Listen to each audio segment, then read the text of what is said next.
لەگەڵ ئاڵلقەی دووەمە بین لە باسەکانی دیدڕوونی کە پێشتر باسم لە بڕگەی یەکەم و دووهەم کرد، واتە لە ڕێسای یەکەم و دووهەمی دیدڕوونی.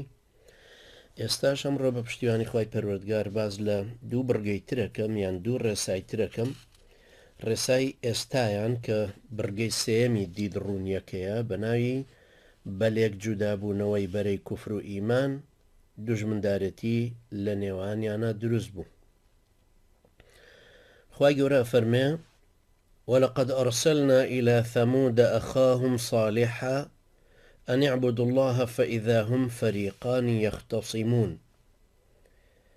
يعني بو قومي ثمود صالحي برايان من كرد پیغمبر و ناردمان بویان كخوا بپرستنو بس كچيبون بدو دستي ململاني دجبيك. هروها أفرمان: هذان خصمان اختصموا في ربهم. ئەوانە دوو پۆلی دژ بە یەکن و لەسەر دینی خوا ناکۆکیانە لە نێوانی خۆیان.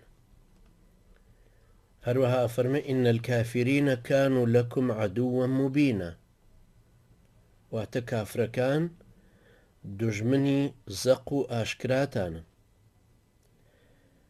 بەم دوژمندارێتیە هەردوو لایەن تاقیەکرێن و خی پەروەردگار ئیرادەی وایە کە هەردوو لایەن بەمە تاقی بکاتەوە.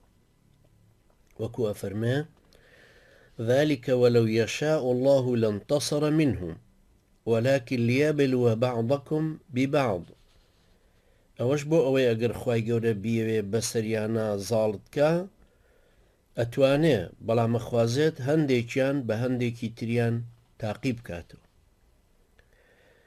ئاەتەکان کە لەسەر بەڵاو مۆسیبەتن کە وەکو ڕێسای تاقیکردنەوەی خوایین زۆرن. لە فەرمودەی قودسیشە هاتووە کە خوای گەورە بە پێغەمبەر نازارەکەی عەلەیهی سەڵات وەسەلام فەرمێ: إنما بعثتك لأبتليك وأبتلي بك. حديثي صحيح ولا إمامي مسلمك لعياضي كر حمار وروايتي كردوا.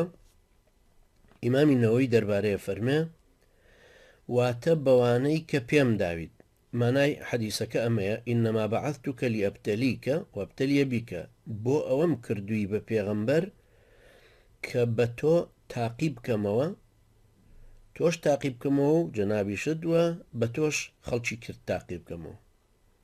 إمامي النووي رحمة خوالي بفرمي لصحيح مسلم لشرحي أميا لمجلد حفظ لا برنا وتهاشت أفرمي: بواني بيم دايد ئەتخەمەژێر تاقیکردنەوە لەو فەرمانانەشا کە بەسەرت ماداوە، وەکو گەیاندنی بانگەوازە خوای یەکە و جیهاد لە پێناوی خوادا بە شێوەیەکی ڕاست و دروست و سەبرگرتن لەسەر کۆسپی ڕێو زۆری دید و هەڵوێستی تر، دیسان بە دید و هەڵوێست لە تۆ و دینەکەت کەسانی تر تاقیەکەمەوە.